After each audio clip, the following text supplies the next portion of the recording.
India गठबंधन की बैठक में साफ हो गया है कि करीब 400 सीटों पर बीजेपी के खिलाफ संयुक्त उम्मीदवार दिया जाएगा।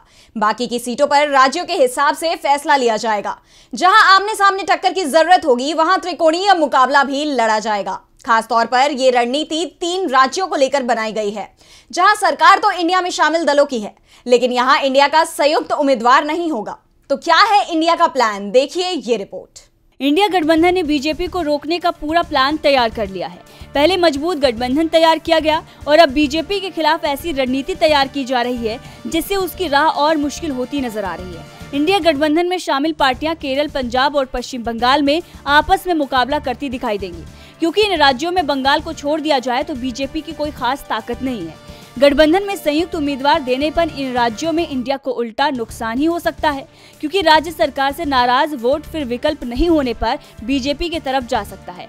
केरल में कांग्रेस और वाम दलों के अलग अलग लड़ने और पंजाब में आम आदमी पार्टी और कांग्रेस की आपस की लड़ाई में इन राज्यों की सभी 33 सीटें आसानी से इंडिया की झोली में आ सकती है। और कुछ ऐसे ही समीकरण पश्चिम बंगाल में भी बनते दिखाई दे रहे हैं, और जहां गठबंधन की जरूरत है वहां सीट बंटवारे का काम लगभग पूरा हो चुका है। बिहार को लेकर सीट बंटवारे का फॉर्मूला तो पहले ही तय हो गया था।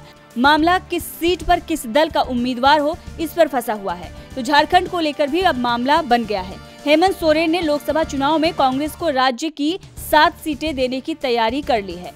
2019 में भी कांग्रेस राज्य में 7 सीटों पर चुनाव लड़ी थी। इसी तरह से दिल्ली, तमिलनाडु और महाराष्ट्र को लेकर भी बात बन चुकी है।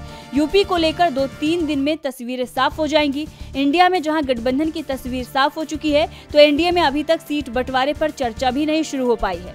डीवी लाइव की रिपोर्ट।